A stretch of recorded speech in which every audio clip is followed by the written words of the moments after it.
Happy Christmas,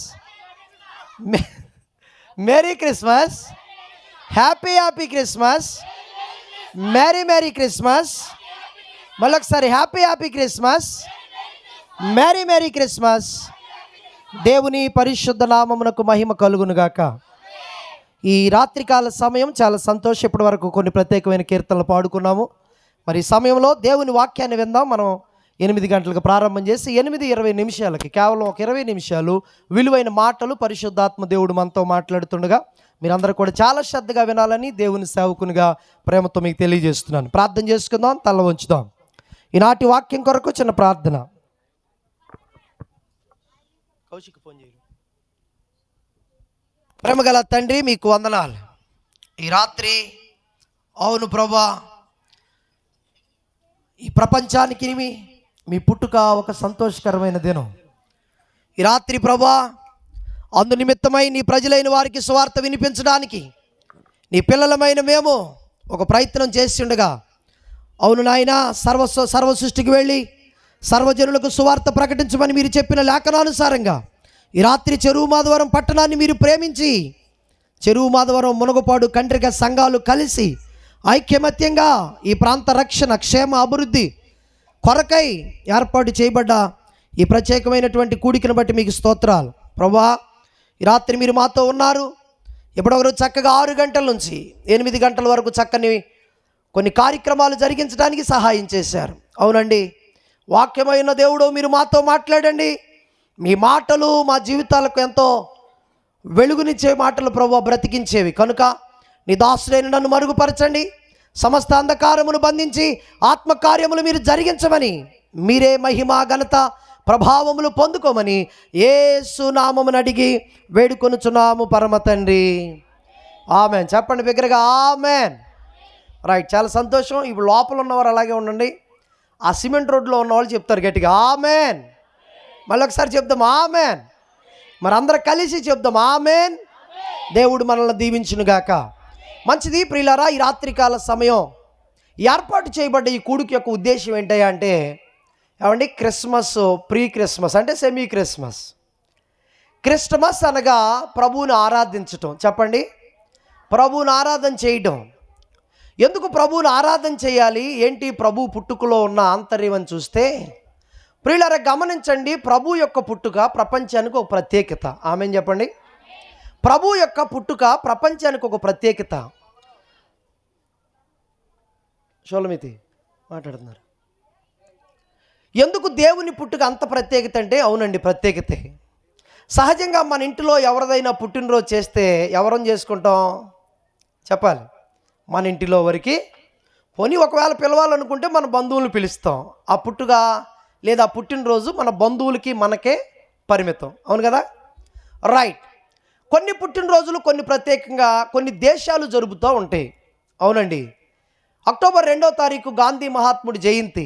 భారతదేశానికి స్వాతంత్రం రావడానికి ఒక వీరోచితమైన పోరాటం చేసి బ్రిటిష్ వారి చేతుల్లో నుండి దేశానికి స్వాతంత్రాన్ని తీసుకొచ్చిన దానిలో ప్రధానమైన పాత్ర పోషించారు కనుక అలాంటి వారిని మనం గౌరవించడానికి గలగా అక్టోబర్ 2 భారతదేశం అంతా కూడా గాంధీ మహాత్ముడు పుట్టినరోజు జరుపుకుంటాం. ఇది కేవలం మన దేశానికి, ఇంకెక్కడ ప్రక్క దేశాలు జరపరు. ఎందుకంటే బ్రిటిష్ వారు జరుపుతారంటే జరపరు. ఎందుకంటే వాళ్ళని తరిమి కొట్టాడు కనుక, వాళ్ళని మన ప్రాంతంలో నుంచి మరి పారిపోయేట్టుగా వీరోచితమైన పోరాటం చేశాడు కనుక. గమనించండి ప్రియులారా, భారతదేశం మాత్రమే జరిపించుకునే పుట్టినరోజు.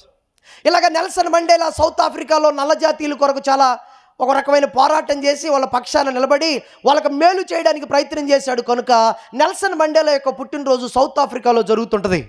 ఇలా చెప్పాలంటే ఆ ప్రియులారా, కొన్ని పుట్టినరోజులు కొన్ని కుటుంబాలకు సంబంధించి జరుగుతుంటాయి, కొన్ని పుట్టినరోజులు కొన్ని రాష్ట్రాలకు సంబంధించి జరుగుతుంటుంది. మరి చెప్పాలంటే కొన్ని పుట్టినరోజులు దేశాల మధ్యలో జరుగుతూ ఉంటుంది. కానీ ప్రపంచమంతా జరుపుకుంచుకునే పుట్టినరోజు ఏదైనా ఉందంటే ప్రభు అయిన యేసుక్రీస్తు వారి పుట్టినరోజు. గట్టిగా చప్పట్లు కొట్టండి. ఏమండి, దేశంలో విశ్వమంతా జరిపించుకునే పుట్టినరోజు. ఒక మన భారతదేశమే కాదు, అన్ని దేశాల వారు సర్వసమూహంగా ఏర్పాటు చేయబడి జరిపించే పుట్టినరోజు ఏదైనా ఉందంటే ప్రభు పుట్టినరోజు. ఎందుకంటే ఎందుకంటే ఆయన గొప్ప దేవుడు, ఆయన చెప్పండి సర్వలోకమునకు సృష్టికర్త. గట్టిగా చప్పట్లు కొట్టి దేవుడిని గణపరుద్దాం.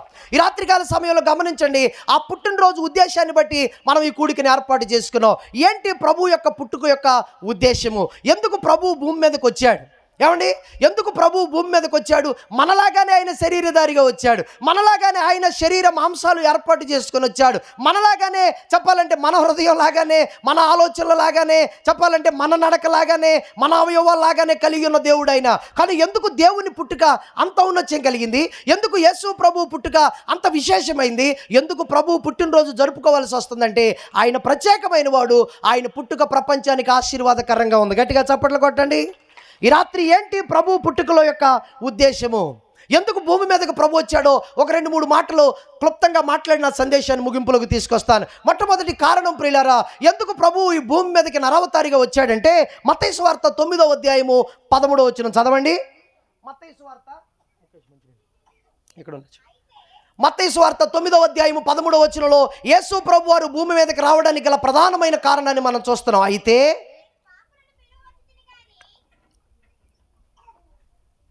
నేను పాపులను పిలవచ్చి తిని కానీ, అవునండి, నీతిమంతులను పిలువ రాలేదు. ఎందుకు ప్రభు వచ్చాడు ఈ భూమి మీద కంటే? పాపులను రక్షించడానికి వచ్చాడంట. ఎందుకు వచ్చాడంట? పాపులను రక్షించడానికి. ఈ రాత్రి మీకు ప్రశ్న రావచ్చు, అయ్యా పాపులంటే ఎవరండి? పాపం అంటే ఏంటండి? దేవుని వాక్యం చెబుతుంది, ఆయన పాపులను రక్షించి, పాపము నుంచి విమోచించి రక్షించడానికి వచ్చిన దేవుడని వాక్యం చెప్తుంటే సర్వ మానవాళి ఆయా సందర్భాల్లో వేసుకునే ప్రశ్న ఏంటో తెలుసా? పాపం అంటే ఏంటండి? ఎవడు పాపం అంటే దేవుని వాక్యం చెప్తుంది, మరి నీతిమంతుడు లేడు ఒక్కడును, అందరూ పాపము చేసి ఆయన కృపను ఏం చేయలేకపోయామంట? పొందుకోలేకపోయాం. అవునండి, సర్వ మానవాళి పాపముతో నిండి ఉంది. ఏంటి దేవుని వాక్యం యొక్క ఆంతర్యం అంటే? పాపము ప్రతి మనిషిలోకి చొచ్చుకొని వెళ్ళిపోయింది. చెప్పాలంటే ఆది దంపతులైన ఆదాము నుంచి మొదలుకొని నేటి తరము వరకు కూడా మనిషి జీవితం పాపములోనే బ్రతుకుతున్నారు. ఎందుకు దేవుడు వచ్చాడంటే వాక్యం చెప్తుంది, ఆయన పాపము నుంచి మనల్ని ఏం చేయాలంట? విడిపించబడాలి. ఎవరు పాపులంటే చెప్పండి, నీతిమంతుడు లేడు, ఒక్కడు లేడు, అందరూ పాపం చేశాం, అందరూ ఆయన అనుగ్రహించే కృపను పొందలేకపోయాం. అందుకే వాక్యం చెప్తుంది మనము అందరము పాపలమే, అందును బట్టి మనం రక్షించబడాలి, పాపము నుంచి కడగబడాలి, పాపములో నుంచి విడిపించబడాలి. అయితే పాపము నుంచి ఎలా విడిపించబడాలంటే దేవుని వాక్యం చెబుతుంది ఆయన రక్తములో మనం ఏం చేయబడాలంట? ఎందుకండి? ఎందుకు విడిపించబడాలి? ఎందుకు రక్షించబడాలి? ఎందుకు పాపమును ఒప్పుకోవాలంటే వాక్యం చెప్తుంది మోక్షానికి వెళ్ళాలంటే పాపముతో వెళ్ళడానికి అవకాశం లేదు. పాపులకు చోటు లేదు పరలోకమునందు, అందుకే మార్పు చెందు మరణానికి ముందు, యేసయ్య రక్తమే నీ పాపానికి మందు, యేసయ్య రక్తమే నీ పాపానికి మందు, కడుగబడిన వారికే గొర్రె పిల్ల విందు, కడుగబడిన వారికే గొర్రె పిల్ల విందు. అవును ప్రియులారా, ప్రతి మానవుడు దేవుని రక్తంలో కడగబడవలసిందే, ప్రతి మానవుడు పాపాన్ని ఒప్పుకొనవలసిందే, ప్రతి మానవ దేహములో నుంచి పాపము చొచ్చుకొని బయటికి రావాల్సిందే. ఎవడు పాపమును విడిచిపెడతాడో అట్టివానికి చెప్పండి మోక్షము. ప్రతి మానవుడు ఎందుకు నిరీక్షిస్తున్నాడంటే మోక్ష మార్గంలోకి వెళ్ళాలి. ఎలా వెళ్ళగలడు మానవుడు మోక్షానికంటే? అతిక్రమమును చెప్పండి విడిచిపెట్టాలి, పాపమును ఒప్పుకోవాలి, ఆయన రక్తంలో కడగబడాలి. వాక్యం చెప్తుంది. అందుకే భూమి మీదకి దేవుడు ఏం చేశాడంట? వచ్చాడు. ఈ రాత్రి నువ్వు ఎవరైనా సరే, ఈ రాత్రి నీ పరిస్థితి ఏదైనా సరే, వాక్యం చెబుతున్న మాట ఏంటో తెలుసా? ప్రతి మానవుడు పాపం ఏం చేయాలి? ఒప్పుకోవాలి. యేసు ప్రభు సుకారను బావి దగ్గరకు వెళ్ళాడు. సుకారను బావి దగ్గరికి వెళ్ళి సమరయ స్త్రీ నీళ్లు చేదుకొనుటకు కుండ తీసుకొని మధ్యాహ్నం వేళ వస్తున్నప్పుడు ప్రభు ఆమెతో కలుసుకొని అంటాడు, అమ్మా ఇదిగో త్రాగుటకు నాకు నీళ్లు. ప్రభు అడిగాడు. అప్పుడు ఆమె చెప్పింది, అయ్యా యూదుడు అయిన నీకు సమరయురాలనైన నేను నీళ్ళు ఎలా ఇవ్వగలనండి? నీకు ఎలా నీళ్ళు ఇవ్వగలను అంటే ప్రభు అన్నాడు, అమ్మా ఇదిగో నీవు నాకు నీళ్ళు ఇవ్వాలన్నాడు. ప్రభు చాలాసేపు ఆమెతో మాట్లాడాడు. కొన్ని విషయాలు అక్కడ కాన్వర్జేషన్ జరిగింది. అక్కడ రాయబడిన మాట ఏంటో తెలుసా? అంతా మాట్లాడుతున్నప్పుడు ప్రభు అన్నాడు, ఇదిగో నా దగ్గర కూడా ఒక నీళ్ళు ఉన్నాయి, నేను ఇచ్చి నీళ్లు తాగువాడు ఎంత మాత్రము ఏం చేయడు, దప్పికొనడు, ఎన్నటికీ దప్పికొనడు అంటే ఆశ కలిగిందండి. అవునండి, కొన్నిసార్లు మనకు కొన్నిటి మీద ఆశ కలుగుతూ ఉంటుంది, కొన్నిసార్లు కొన్నిటి మీద మనకి ప్రేరేపణ కలుగుతూ ఉంటుంది, కొన్నిసార్లు కొన్నిటి మీద మనం ఆతురత పడుతూ ఉంటాం. అయితే వాక్యం చెప్తుంది, నీ ప్రేరేపణ దేని కొరకు, నీ ఆతురత దేని కొరకు, నీ యొక్క పరుగు దేని కొరకు? వాక్యం చెప్తుంది, నీ పరుగు ఒక మంచి దాని కొరకైతే ఖచ్చితంగా ఆ పరుగు యొక్క ఆశీర్వాదాన్ని పొందుకుంటాం. ఓ జాగ్రత్త, ఒకవేళ నీ పరుగు సరైంది కాకపోతే నరుడు చెప్పండి వాని క్రియల చొప్పున ప్రతి వానికి ఏమివ్వబడుతుంది?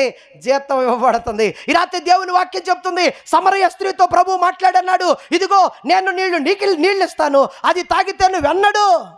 అప్పుడు ఆమె చెప్పింది, ఆ నీళ్లు నాకు కావాలండి, ఆ నీళ్లు నాకు అవసరమేనండి, నిజంగా నాకు అది అవసరం అంటే ప్రభు చెప్పాడమ్మా, నీవు వెళ్ళి నీ భర్తను కూడా తీసుకురమ్మన్నప్పుడు ఆమె చెప్పింది, నేను వివాహము కానిదానను, నేను ఎలాగూ భర్తను తీసుకురాగలను. ప్రభు చెప్పాడమ్మాయి, నీకు 5 భర్తలు ఉన్నారు, ఇప్పుడు ఉన్నవాడు కూడా నీవాడు. ఓ ప్రియులారా, ఆశ్చర్యపోయింది. ఎంత సత్యం ఇది! నేను ఎవరికి తెలియకుండా నా హృదయంలో పాపం పెట్టుకొని, నేను ఎవరికి తెలియకుండా అక్రమ సంబంధాలు పెట్టుకొని, నేను ఎవరికి తెలియకుండా లోకానుసారంగా బ్రతుకుతూ ఉంటే, ఈయన ఎవరో పొరుగురు వాడు వచ్చాడు, నేను ఎన్నడూ చూడలేదు, ఈయన వచ్చి అంటాడు, నీకు ఇప్పటికీ 5 భర్తలు ఉన్నారు, ఇప్పుడు ఉన్నవాడు కూడా నీవాడు.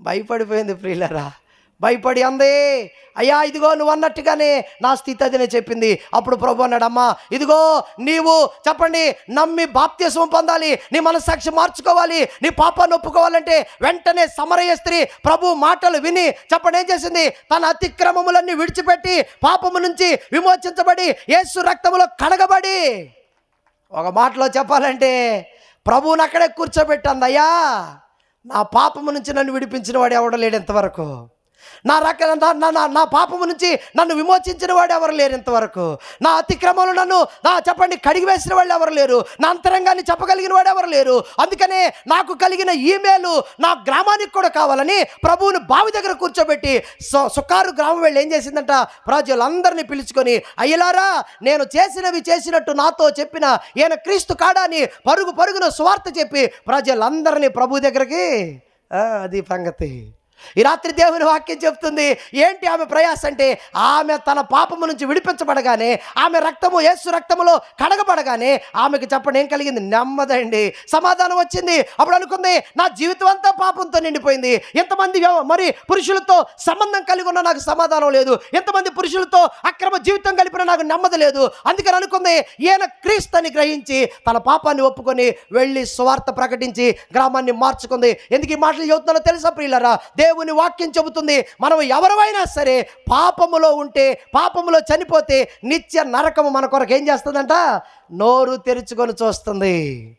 అందుకు దేవుని వాక్యం చెప్తుంది, ఎవడు తన పాపములు ఒప్పుకొని అతిక్రమములు విడిచిపెట్టి ఉంటాడో అట్టి వాని మీద ఆయన కృపను అనుగ్రహించి, ఆయన కనికరాన్ని అనుగ్రహించి ప్రభు ఏం చేస్తాడంట? మోక్షాన్ని ఇస్తాడు.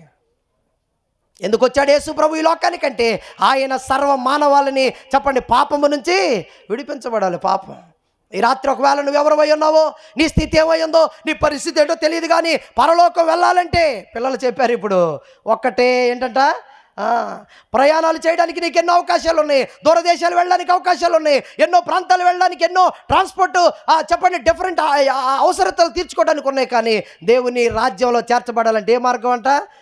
ఒకటే మార్గం, నా ద్వారానే తప్ప ఎవడు తండ్రిని వెళ్ళాలి, ప్రభు ద్వారానే వెళ్ళాలి. ప్రభు ద్వారా వెళ్ళేటప్పుడు నీ లోపల పాపం ఉంటుందంటే కుదరదు, నీ లోపల అబద్ధాన్ని పెట్టుకొని వెళ్తానంటే కుదరదు, నీ లోపల చెంచలపు మనసు పెట్టుకొని వెళ్తానంటే కుదరదు, నీ లోపల అతిక్రమాలు పెట్టుకొని వెళ్తానంటే కుదరదు, నీ లోపల మోసము ఏమండి శరీరెచ్చలు భోగెచ్చలు అలాగే పెట్టుకొని నేను పరలోకానికి వెళ్ళిపోతానండి, నేను జిచ్చిజాములోకి వెళ్ళిపోతానంటే కుదరదు. నథింగ్, అలా వెళ్ళే అవకాశం లేదు. ప్రతి మానవుడు భూమి మీద బ్రతికొండగానే తన అతిక్రమాన్ని ఏం చేయాలంట? విడిచిపెట్టాలి. సమరయ స్త్రీ ప్రభుతో మాట్లాడిన తర్వాత ఏం చేసింది? తన పాపాన్ని ఒప్పుకుంది. ప్రియులారా, ఈ రాత్రికాల సమయంలో ఎందుకు యేసు ప్రభు ఈ భూమి మీదకి వచ్చాడంటే, మనుషుల జీవితాలు మార్చడానికి యేసు ప్రభు వచ్చాడు. గట్టిగా చప్పట్లు కొట్టండి. ప్రతి మానవుడికి మోక్షాన్ని పరిచయం చేయడానికి వచ్చాడు, నిత్య జీవంలో స్థానం ఇవ్వడానికి వచ్చాడు. అందుకనే దేవుని వాక్యం చెబుతున్న మాట ఏంటో తెలుసా? నువ్వు ఎవరైనా ఈ రాత్రి ఒకవేళ ఇంకా నీ జీవితంలో మారు మనసు లేకపోతే, ఇంకా నువ్వు పాపాన్ని ఒప్పుకోకపోతే, నువ్వు ఇంకా ప్రభు బల్లలో పాల్గొనకపోతే ప్రభు నీకు ఒక అవకాశం ఇస్తున్నాడు. 2024 సంవత్సరాల వరకు నిన్ను నడిపించాడు. కరోనా లాంటి భయంకరమైన వ్యాధులు వచ్చినాయి, భయంకరమైన చెప్పండి పరిస్థితుల మధ్యలో మనం బ్రతుకుతున్నాం, ఎన్నో యాక్సిడెంట్లు, ఎన్నో ప్రమాదాల మధ్యలో మనం బ్రతుకుతున్నాం. అయినా ప్రభు ఇంకా నిన్ను బ్రతికించాడంటే చెప్పండి ఏమి ఇచ్చాడు నీకు? గొప్ప అవకాశం. ఈ రాత్రి సిద్ధపడి వస్తే ప్రభా నేను ఒప్పుకుంటానయ్యా, నేను విడిచిపెడతానయ్యా, నేను సరి చేసుకుంటానయ్యా అంటే ఏమంటే సమరసి ఇష్టపడింది కనుక పాపం ఏం చేయబడింది? కడగబడింది. నువ్వేంటయ్యా నాకు చెప్పేది? నాకెంతమంది పురుషులతో సంబంధం ఉంటే నీకెందుకు? నా జీవితం ఎలాగుంటే నీకెందుకు? నా బ్రతికి ఎలాగుంటే నీకెందుకు? నువ్వు ఇచ్చే నీళ్లు నాకు అక్కర్లేదని సమరయ స్త్రీ వెళ్ళిపోతే, సమరయ స్త్రీ ఆ గ్రామానికి మార్పు తీసుకొచ్చే స్త్రీగా ఉండేది కాదు. ఒకవేళ ఈ రాత్రి నువ్వు కూడా అనుకుంటావేమో సభలు ఇలాగే చెబుతారు, క్రిస్మస్లు ఇలాగే చెబుతారు, దేవుని వాక్యాలు ఇలాగే బోధించబడతారు అనుకుంటున్నావేమో. జాగ్రత్త, జనములు చెడ్డవే. ఈ రాత్రి ప్రభు రాకడొచ్చే సమయం ఆసన్నంగా ఉంది. మనము మన జీవితాలని ప్రభువుకు సమర్పించకపోతే, మన బ్రతుకులను మార్చుకోకపోతే, మనం ఆయన రక్తంలో కడగకపోతే లేదు నీకు నిత్య జీవము. ఖచ్చితంగా నిత్య నరకాగ్నిలోకి వెళ్ళిపోతావు. ఓ నా ప్రియ దేవుని సంగమా, మాధవరం గ్రామ ప్రజలారా, దేవుని సేవకుడుగా భారంతో చెబుతున్న మాట ఏంటో తెలుసా? నువ్వు ఎవరివైనా ఇంతకాలం బ్రతుకు ఒకవేళ ఒకలాగా బ్రతికేవేమో, ప్రభు ఒక అవకాశం ఇస్తున్నాడు. రా ప్రభు దగ్గరికి, వచ్చే ప్రభు సన్నిధిలోకి చేర్చుకో. ఆయన నీ సొంత రక్షకుడిగా పిలుస్తున్నాడు ప్రభు. రమ్మని ఆయన దగ్గరకు నువ్వు వచ్చి నీ అతిక్రమాన్ని విడిచిపెట్టి, నాయనా నా పాపము, నా ఉదయత, నా బలహీనతలు, నా యొక్క ప్రతికూల పరిస్థితులు సరి చేసుకుంటానని నువ్వు ఇష్టపడితే ఖచ్చితంగా ప్రభు నీ జీవితంలో గొప్ప కార్యాలు చేస్తాడు. ఎందుకు ఈ మాటలు చెబుతున్నానో తెలుసా? ఆయన నీతిమంతుల నిమిత్తం రాలేదు కానీ ఎవరి కొరకు వచ్చాడంట? పాపులను పిలవడానికి వచ్చాడు. ఈ రాత్రి నువ్వు సిగ్గుపడవలసిన పని లేదు. ఈ రాత్రి నువ్వు అవమానం తలవంచవలసిన పని లేదు. ఈ రాత్రి నువ్వు తలదించుకోవాల్సిన పని లేదు. ఒకవేళ ప్రభు సన్నిధిలో అవకాశం ఇస్తే నువ్వు తలదించుకుంటే బ్రతుకు జీవితం అంతా తలదించుకోవాల్సి వస్తుంది. అందుకని దేవుని సేవకుడిగా నేను చెబుతున్న మాట ఏంటో తెలుసా?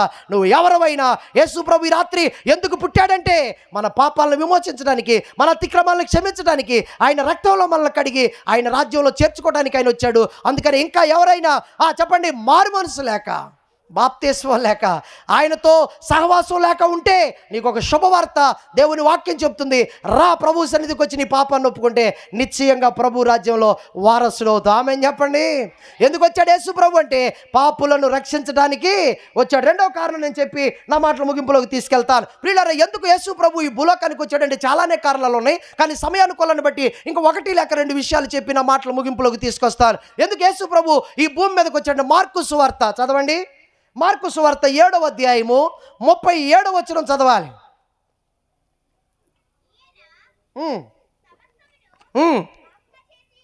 ఈయన సమస్తమును బాగుగా చేసి ఉన్నాడు.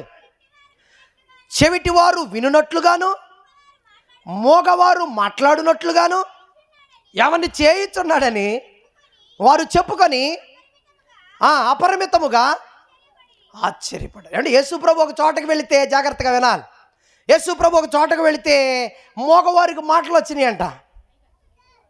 చెవిటివారి కావ్య కొడుకక మోగవారికి మాటలు వచ్చినాయి అంట. చెవిటి వారికి వినికిడి వచ్చిందంట. అక్కడ చూసిన వారంతా ఆశ్చర్యపోయి నెవరిపోయి, ఆశీర్వాదం గారు ఏంటి లైన్లో ఉందా బండి? రైట్. అక్కడ కూర్చున్న వారు ఆశ్చర్యపోయి నెవ్వెరిపోయి అనుకున్నారంట, ఈయన ఎంత గొప్ప చెప్పండి ఆశ్చర్య కార్యాలు జరిగిస్తున్నాడు. మూగి వారికి నోరు వచ్చింది, చెవిటి వారికి వినికిడి వచ్చింది, నడకలేని వారికి నడకొచ్చింది. చెప్పండి సమాధిలో ఉన్నవారు బయటకు వచ్చారు, చనిపోయిన వారిని బ్రతికించాడు. అంటే ఎందుకు యేసు ప్రభు వచ్చాడంటే మానవునికి స్వస్థత ఇవ్వడానికి యేసు ప్రభు వచ్చాడు. ఎందుకు యేసు ప్రభు వచ్చాడు? ఏమంటే శరీర సంబంధమైన రోగాలకి ఈ లోకంలో వైద్యులు ఉన్నారు, కానీ ఆత్మ సంబంధమైన రోగంకి మానవ జీవితంలో వైద్యుడు లేనే లేడు. దేవుని వాక్యం చెప్తుంది ఎందుకు యేసు ప్రభు 2024 సంవత్సరాల క్రితం ఈ భూమి మీదకి నరావతారిగా, భూమి మీదకి శరీరదారుడుగా, తనకు తానుగా చెప్పండి తగ్గించుకొని భూమి మీదకి వచ్చాడంటే ఆయన వచ్చిన ఉద్దేశం ఏంటో తెలుసా? సర్వ మానవాళ్ళని ఏం చేయాలని? స్వస్థపరచాలని. ఎవడు ఆయన స్వస్థపరిచే దేవుడు. ఈ రాత్రి ఒకవేళ ఈ స్థలంలో కూర్చొని నీ జీవితంలో ఏదైనా అనారోగ్యంతో వచ్చావేమో, ఏదైనా బలహీనతతో వచ్చావేమో, ఏదైనా వ్యాధంతో వచ్చావేమో, హృదయానికి సంబంధించిన బాధ, ఏమంటే శరీరానికి సంబంధించిన బాధ, ఏమంటే మెదడుకు సంబంధించిన బాధ, మనసుకు సంబంధించిన బాధ, అది కుటుంబ సంబంధమైన బాధ, ఈ రాత్రి ఆ బాధ ఏదైనా ఇట్టి ప్రధాన యాజకుడు మనకు సరిపోయిన వాడు అండి. గట్టిగా కొడదాం చప్పట్లో. ఆయన సరిపోయిన వాడు. యేసు ప్రభు ఎందుకు భూమి మీదకి వచ్చాడంటే పూజింపజేసుకోవడానికి రాలేదైనా, గణపరచబడ్డానికి రాలేదైనా, ఏమండి గొప్పలు చెప్పుకోవడానికి రాలేదైనా, ఏమండి ఈ లోక సంబంధమైన ధనాన్ని ఆశించి రాలేదైనా. ఎందుకు వచ్చాడంటే అయ్యో నా పిల్లలైన వారు ఎవరో బలహీనులుగా ఉండటానికి ఇష్టం లేక వచ్చాడైనా, బాగు చేయడానికి వచ్చాడైనా. యేసు ప్రభు దగ్గరకు వస్తే నీ జీవితంలో అట్టి ఏ వ్యాధి అయినా ఏం చేయగలడైనా సరి చేయగలడండి. యేసు ప్రభు ఒక ఊరు వెళితే 10 మంది కుష్ఠరోగులు వెళ్ళారంట. ఎంతమంది వెళ్ళారంట ఏమండి? 10 మందికి చెప్పండి లెప్రసీ అనే వ్యాధి వచ్చింది. ప్రియులారా, లెప్రసీ అనే వ్యాధి కొన్ని సంవత్సరాల క్రితం బహు భయంకరమైన వ్యాధి. ఏమండి అలాంటి వ్యాధులకు మందు లేదు. ఒక మాటలో చెప్పాలంటే ఈవేళ కూడా తాత్కాలికమే కానీ శాశ్వతమైన పరిష్కారం లేని రోగాలు చాలా ఉన్నాయి. అలాంటి 10 మంది వ్యాధిగ్రస్తులు యేసు ప్రభు దగ్గరికి వెళ్ళారు. వాక్యం చెప్తుంది వాస్తవంగా కుష్ఠ వ్యాధిగ్రస్తులకి పాలెము లోపల ఉండటానికి అవకాశం పాత నిబంధన గ్రంథాల్లో రాయబడింది.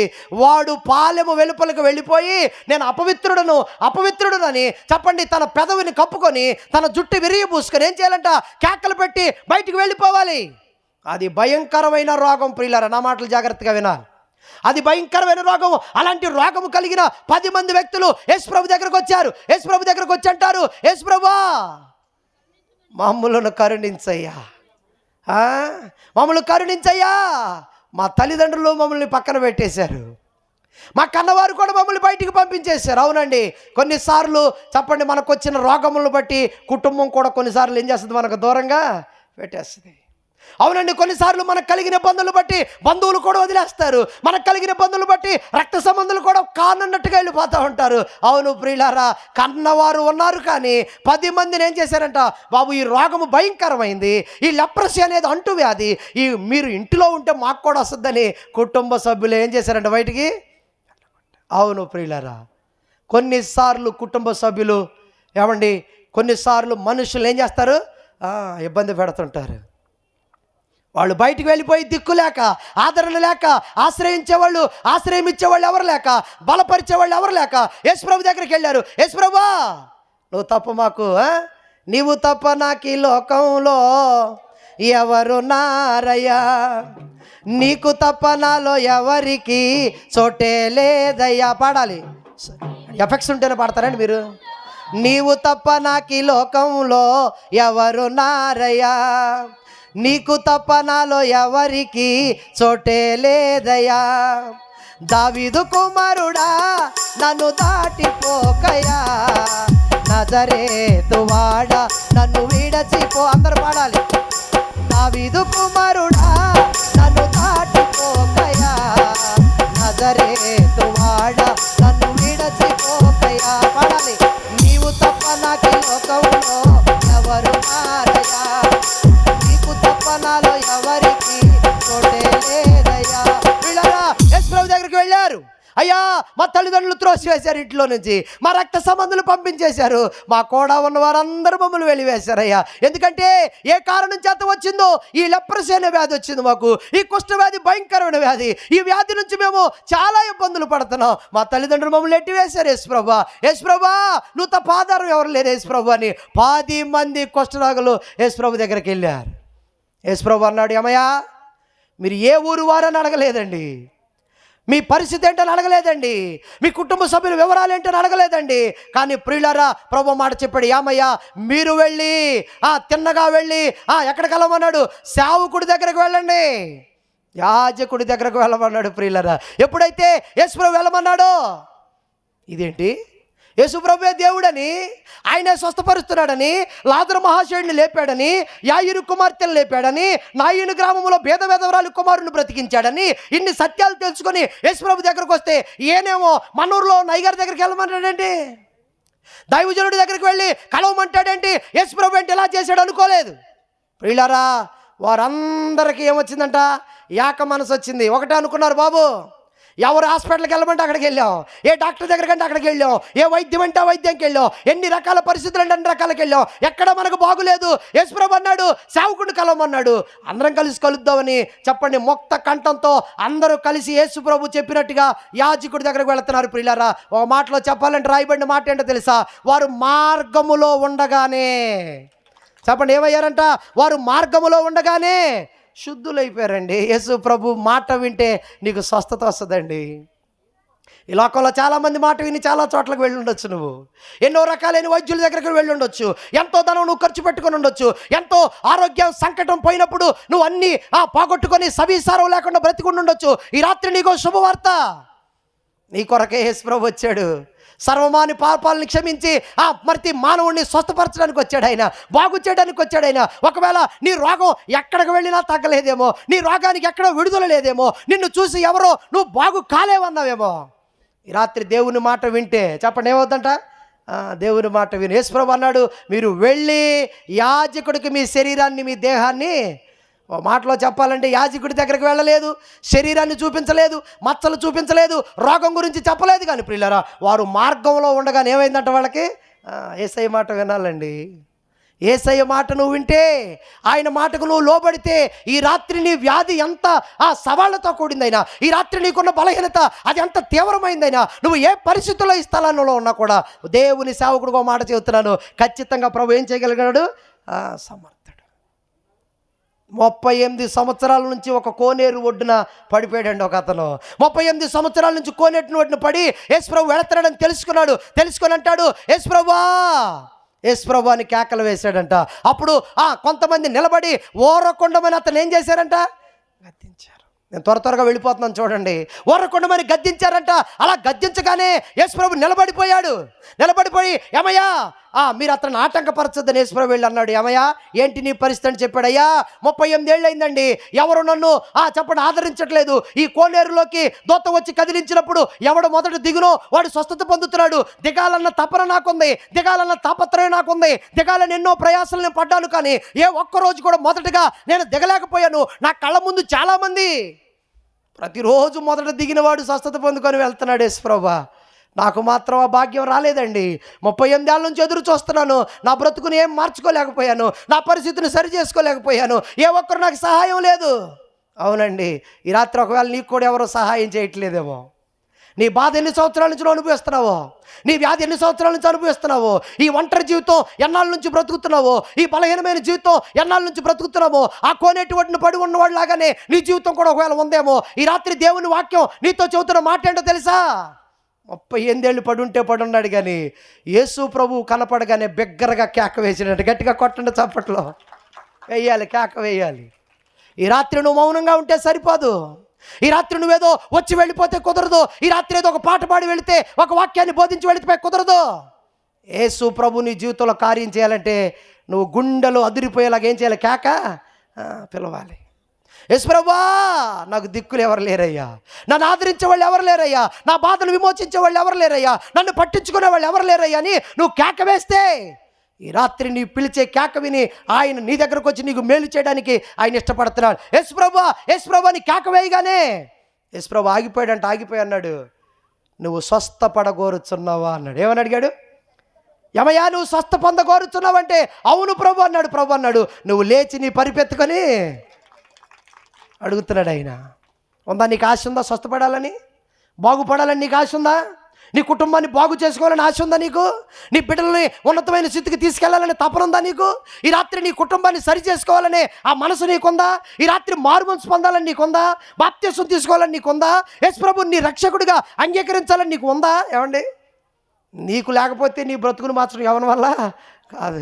ప్రభు నన్ను ఏమయ్యా నీ ఆలోచన ఏంటో చెప్పు, నీ మనసులో ఉన్న ఆలోచన ఏంటో చెప్పమంటే స్వస్థపడాలనుకుంటున్నావు అంటే అవును ప్రభువా నేను స్వస్థపడాలనుకుంటున్నాడు. ప్రభు అన్నాడు, నీవు నీ పరిపెత్తుకొని నడవమన్నాడు. అవునండి, యేసు ప్రభు స్వస్థపరిచేవాడు. ఈ రాత్రి ప్రభు అంటే ఒకవేళ ఇప్పటి వరకు నీకు తెలియదేమో, ఆయనలో ఇలాంటి మహత్యం ఉందో నువ్వు తెలుసుకోలేకపోయామో, ఆయన ఇలాంటి గొప్ప దేవుడని నీకు ఇంకా తెలియలేదేమో. ఈ రాత్రి నీకు ఒక శుభవార్త, అందుకే ఈ స్థలానికి పిలువబడ్డావు. దేవుని వాక్యం చెబుతుంది ఏంటో తెలుసా? ఆయన భూమి మీదకి ఎందుకు వచ్చాడంటే ప్రతి మానవుని ఏం చేయాలని? బాగు చేయాలని. రా యేసు ప్రభు దగ్గరకు రా. ఆయన దగ్గరకు వస్తే ఆయన నిన్ను బాగు చేసేవాడు. గుండె చెదరిన వారిని బాగు చేయు వాడని, గుండె చెదరిన వారిని బాగు వాడని, వారి గాయములనియో కాటుచున్న వాడని, వారి గాయములనియో కాటుచున్న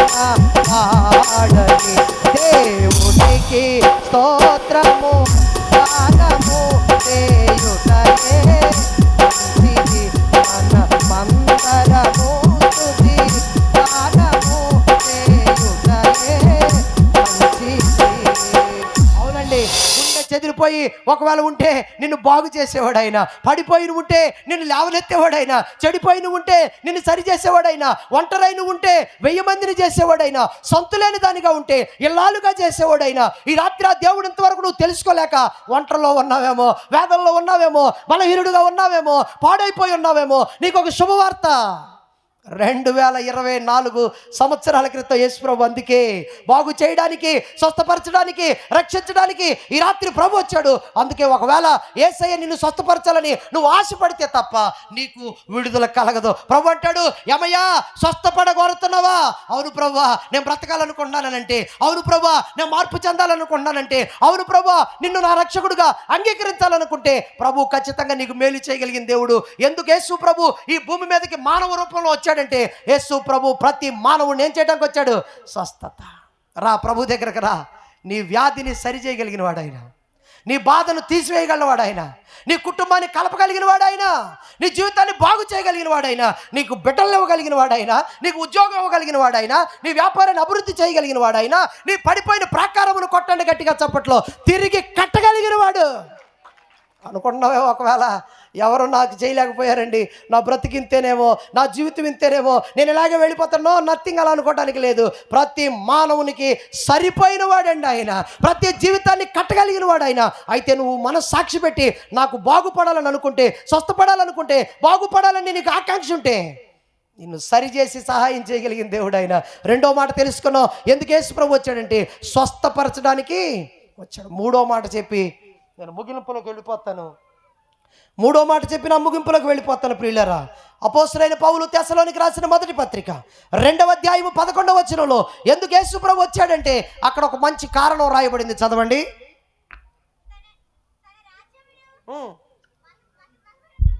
తన రాజ్యమును మహిమకును మిమ్మును పిలుచుతున్న దేవునికి తగినట్టుగా మీరు నడుచుకొనవలెనని మీలో ప్రతి వాణిని హెచ్చరించచ్చు.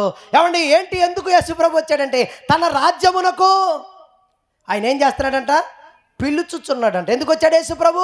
నిన్ను పిలవడానికి వచ్చాడండి. ఎక్కడికి పిలవడానికి? ఎక్కడ పిలవడానికి? హలో బాబు, నీకు ఒక పరలోకం ఏర్పాటు చేశాను, నీకు బంగారు వీధులు పోసాను, బంగారపు రత్నములతో గోమేధములతో గృహాలు కట్టాను. బాబు నువ్వు అనుకునేది ఇక్కడ ఇది శాశ్వతమైంది కాదు. ఓ సంగమా, దేవుని పిల్లలారా, నువ్వు కట్టుకున్న ఇల్లు నీతో కూడా రాదు, నువ్వు ఏర్పాటు చేసుకున్న భవంతులు నీతో కూడా రావు, నువ్వు కట్టుకున్న భార్య నీతో రాదు, నువ్వు కట్టుకున్న భర్త నీతో రాడు, నువ్వు కన్న పిల్లలు నీతో. అందుకనే పిల్లలకు వచ్చాడు. హలో రండి, అక్కడికి నీకు ఒక స్థావరం ఏర్పాటు చేశాను, మీకు ఒక స్థావరం ఏర్పాటు చేశాను, మీరు కట్టుకోవాల్సిన పని లేదు, నేనే మీ కొరకు కట్టించాను, నేనే మీ కొరకు సిద్ధపాటు చేశాను. ఒకవేళ మీరు అనుకుంటున్నారేమో ఇదే శాశ్వతమని, ఇది ఏది శాశ్వతమైంది? సంపాదన కోసమే పుట్టలేదు నీవు, పోయేటప్పుడు ఏది పట్టుకొని పోవు, పోతున్న వారిని నీవు చూచుటలేదా, పోతున్న వారిని నీవు చూచుటలేదా, బ్రతికి ఉన్న నీకు వారు, బ్రతికి ఉన్న నీకు వారు పాఠమే కాదా, బ్రతికి ఉన్న నీకు వారు పాఠమే కాదా, ఈ జీవితం విలువైనది, నరులారా రమ్మని సెలవైనది, దేవుని సెలవైనది.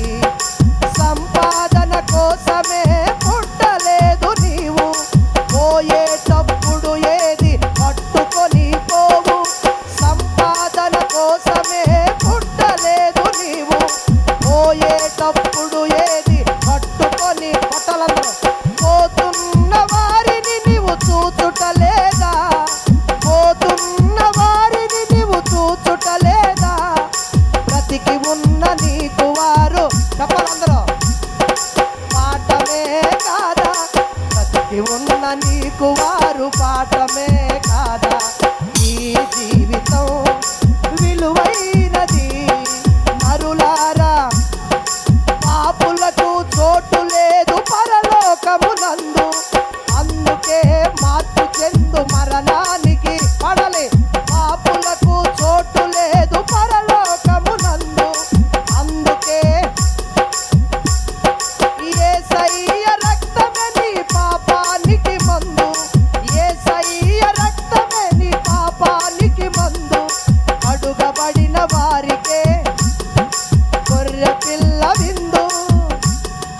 కడుగబడిన వారికే గొర్రె పిల్ల విందు.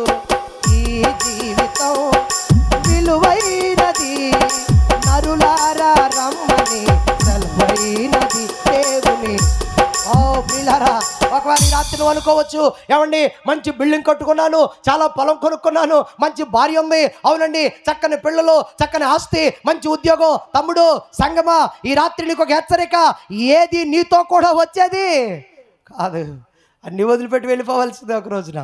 నువ్వు ప్రేమించే నీ భార్య అయినా, నీకన్నీ తానై చూసుకుని నీ పిల్లలైనా, నువ్వు కడుపు పెట్టుకొని జాగ్రత్తగా కాపాడుకున్న నీ పిల్లలైనా, నువ్వు కట్టుకున్న భర్త అయినా, ఏమండి నిన్ను కన్న తల్లిదండ్రులైనా, నీ రక్త సంబంధులైనా, నీ తోబుట్టులైనా ఎవ్వరు నీతో రారు. ఒక్కళ్ళే వచ్చాం చెప్పండి, ఒక్కళ్ళగానే. ఓ ఎంత సత్యమండి ఇది. అవును ప్రియులారా, ఇది బహుమర్మమైంది. ఒక్కళ్ళగానే వచ్చాము, ఒక్కళ్ళగానే ఈ లోకంలో ఏది తీసుకొని పోం. అందుకని ప్రభు అంటాడు, ఏమయ్యా ఈ లోకంలో వాటి కొరకు నీ మనస్సాక్షిని పాడు చేసుకోవద్దు, ఈ లోకంలో వాటి కొరకు నీ జీవితాన్ని పాడు చేసుకోవద్దు, ఈ లోకంలో వాటి కొరకు ప్రాకులాడి ఉన్న సమయాన్ని వ్యర్థం చేసుకోవద్దు. నేను నీ కొరకు అంతకంటే గొప్ప బంగారపు వీధులు వేసానయ్యా బాబు. ఈ లోకంలో నువ్వు పేదవాడివేమో, నీ కూడా ఏమీ లేదేమో, తినడానికి కూడా లేదేమో, అద్దెకు బ్రతుకుతున్నావేమో, సరైన వస్త్రం లేదేమో, రేపు తెల్లారితే నా బ్రతికేంటి అనుకుంటున్నావేమో. నువ్వు దేని గురించి చింతపడవలసిన పని, రేపటిని గురించి చింతపడవలసిన పని ఆయన అన్నిటినీ ఏర్పాటు చేసాడండి. అన్నీ సహాయం చేస్తాడండి. నువ్వు అనుకుంటేనే జరిగినాయా ఇవన్నీ, నువ్వు అనుకుంటేనే వచ్చాడా నీకు భర్త, నువ్వు అనుకుంటేనే పుట్టారా నీకు పిల్లలు, నువ్వు అనుకుంటేనే పెరిగారా వాళ్ళు పెద్దగా, నువ్వు అనుకుంటేనే అయ్యారా వాళ్ళ ఆఫీసర్లో, నువ్వు అనుకుంటేనే అయిందా జీవితం. ఈ రాత్రి దేవుని వాక్యం చెప్తుంది, మనం ఏమీ అనుకోకపోయినా మన పక్షాన ఒక ఆయన ఆలోచన చేస్తున్నాడు. గొప్ప కొట్టాలి గట్టిగా, ఆయన ప్రణాళిక కలిగిన దేవుడు. ఈ రాత్రి నీకు శుభవార్త. ఈ లోకంలో ఉన్నంతకాలం నమ్మకంగా బ్రతకండి. దేవుని రాజ్యంలో మన కొరకు అన్ని ఏర్పాటు చేశాడు. ప్రభు పిలుస్తున్నాడు రమ్మని. ఆయన పిలిచినప్పుడు ఏం చేయాలి? మనం రావాలి. లోకాసువార్త 19 చదవద్దు కానీ, జక్కయ్య చెట్టు మీద కూర్చుంటే యేసు ప్రభుని చూడడానికి వస్తే అవకాశం లేక మేడి చెట్టెక్కి జక్కయ్య ఉంటే యేసు ప్రభు అన్నాడు, ఆ చెట్టు దగ్గరకు వెళ్ళి పైకి చూసి, జక్కయ్య త్వరగా దిగి రమ్మనగానే జక్కయ్య త్వరగా దిగొచ్చాడంటే ఎలా దిగొచ్చాడో తెలియదు. అలా దిగి రాగానే యేసు ప్రభు అన్నాడు, ఏమయ్యా నేడు నేను నీ ఇంటిలో ఉండాలన్నాడు. యేసు ప్రభా, నా ఇంట్లో ఉండే భాగ్యమా, నా బ్రతికేంటో తెలుసా నీకు, నా జీవితం ఏంటో తెలుసా నీకు, నా స్థితి ఏంటో తెలుసా నీకు, నా రోత ఏంటో తెలుసా నీకంటే ప్రభు అన్నాడు, అవేవి నాకు అక్కరకలేదు. మనుషులు ఒకవేళ నీ రూపాన్ని చూసి ప్రేమిస్తారు, మనుషుల్ని డబ్బును చూసి ప్రేమిస్తారు, ఏమంటే మనుషుల్ని ఉద్యోగాన్ని చూసి గౌరవిస్తారు, మనుషుల్ని కొన్న బలగాన్ని బట్టి నీకు ప్రేమిస్తారు. కానీ యేసయ్య అలాంటి పరిస్థితులను బట్టి ప్రేమించేవాడు కాదు. ఆయన అందరూ విడిచిపెట్టినా ఎవరెవరో ఎదురవుతుంటారు, ప్రాణానికి నా ప్రాణం అంటారు. ఎవరెవరో ఎదురవుతుంటారు, ప్రాణానికి నా ప్రాణం అంటారు. ఎవరిని నమ్మిన ఫలితము లేదురా, ఎవరిని నమ్మిన ఫలితము లేదురా. యేసుని నమ్మితే మోక్షం ఉందిరా, యేసుని నమ్మితే మోక్షం ఉందిరా. ఎవరికి ఎవరి ఈ లోకంలో చివరికి యేసే పరలోకంలో. ఎవరికి ఎవరు ఈ లోకంలో. ఈ రాత్రి ప్రభు పిలుస్తున్నాడు. జక్కయ్యను పిలవగానే దిగి వచ్చాడు. ప్రభు అన్నాడు, నేడు నేను నీ ఇంట్లో ఉండాలన్నాడు. యేసు ప్రభుని తీసుకెళ్ళాడు. మార్గంలోనే పాపం అంతా ఒప్పుకున్నాడు, అతిక్రమంతో వాంతి అయిపోయింది. ప్రభువా, నేను చెప్పండి వడ్డీ తీసుకున్నాను, అక్రమంగా సంపాదించాను, మనుషులు కొల్లగొట్టాను. ప్రభు అన్నాడు, ఇవన్నీ నాకెందుకయ్యా జక్కయ్య, ఇవన్నీ చెప్తావేంటయ్యా, నీ ఇంటిలోకి వచ్చి ఉంటానంటే ఇవన్నీ చెప్తావంటే. నేను ఒక మాట చెబుతున్నాను, యేసు ప్రభు స్వరం విన్నాక పాపం లోపల ఉన్నది. గట్టిగా కొట్టాలి చప్పట్లో. యేసు ప్రభు స్వరం వింటే పాపం నీ లోపల నిలవదు. పాపం అంతా ఒప్పుకున్నాడండి. ఒప్పుకున్నాడు. యేసు ప్రభుని తీసుకెళ్ళాడు, ఆహారం పెట్టాడు. ఆహారం పెట్టిన తర్వాత యేసు ప్రభు వెళ్తా అన్నాడు. నేడే ఈ ఇంటికి గట్టిగా కొడదాం చప్పట్లో. నేడే మీకు రక్షణ. ఆమెను చెప్పండి. పక్కన వాళ్ళకి సెకండ్ ఇచ్చి చెప్పండి, నీకు రక్షణ అని చెప్పండి. నేడే నీకు రక్షణ అని చెప్పండి. నేడే మనందరికి రక్షణ. ఎందుకో తెలుసా, యేసు ప్రభు పిలిస్తే వచ్చాడు కనుక ఒక్కడకు కాదంట, నాగమనక్క నేడే మనకు రక్షణ. ఆమె చెప్పు గట్టిగా. మా అక్కండి నాకు ఎంత ఇష్టమో. ఏమండి, నేడే రక్షణ. ఆ రక్షణ మనకు కలగాలంటే యేసుప్రభు మాట, ఆయన మాట, నేను రాను, ఇప్పుడు అక్కడ దిగను, ఇప్పుడే చాలా ప్రయాసపడి ఎక్కాను, చూడడానికే వచ్చాను, నీ దారి నువ్వు వెళ్ళిపో అంటే మానవ జీవితంలో జక్కయ్యకి రక్షణ వచ్చేది. జక్కయ్యకి ఎందుకు రక్షణ వచ్చిందంటే, కష్టమైనా సరే, ఇబ్బంది అయినా సరే, మెట్లు కంటే వేగంగా రహదారిలో నడిచినట్టుగా త్వరగా దిగొచ్చాడు. యేసుప్రభుని ఇంటికి చేర్చుకున్నాడు. యేసుప్రభు ఇంట్లోకి వెళ్ళి ఆతిథ్యం తీసుకొని అన్నాడు, నీ ఇంటి మొత్తానికి రక్షణ ఇచ్చన్నాడు. ఒక్కడ దేవుని మాట వింటే కుటుంబం అంతటికి రక్షణ వచ్చింది. ఈ రాత్రి నువ్వు దేవుని మాట వింటే నీ ఇంటికి శుభవార్త, నిశ్చయముగా నీ గృహము పరదేశంలో ఉండును గాక, నిశ్చయముగా నీ కుటుంబానికి మోక్షము కలుగును గాక, నిశ్చయముగా నీకు బిడ్డలు కలుగును గాక. నువ్వు దేవుని మాట వింటే నీ బిడ్డలకు ఉద్యోగం కలుగును గాక. నువ్వు దేవుని మాట వింటే ఇప్పుడే యేసు నామములో నీ గర్భఫలం తెరవబడును గాక, కృప కలుగును గాక, కృప విస్తరించును గాక. గట్టిగా చప్పట్లు కొట్టేసే నామాన్ని కనపరుద్దాం. ప్రియా దేవుని బిడ్డలారా, నా వాక్యాన్ని ముగింపులోకి తీసుకెళ్తున్నాను. 3 మాటలు చెప్పాను. ఎందుకు యేసు ప్రభు ఈ భూమి మీదకి వచ్చాడంటే, ఒకటి, మానవుల పాపాలని రక్షించడానికి వచ్చాడు. రెండవది, బలహీనులుగా ఉన్న వ్యక్తులను స్వస్థపరచడానికి వచ్చాడు. మూడవది, పరలోక రాజ్యంలోకి పిలవడానికి వచ్చాడు. కనుక ప్రభు వచ్చిన ఉద్దేశం మంచిదే. ఆయన వచ్చిన ఉద్దేశాన్ని నువ్వు ఉపయోగించుకోగలిగితే నీకు శుభవార్త, నీకు నీ కుటుంబానికి మేలు కలుగుతుంది. దేవుడి మాటలు దీవించి నిన్ను నన్ను మనందరినీ పరలోకంలో కలుసుకునే కృపను అనుగ్రహించునుగాక. చెప్దాం గట్టిగా ఆమేన్. ప్రార్థన చేసుకుందాం.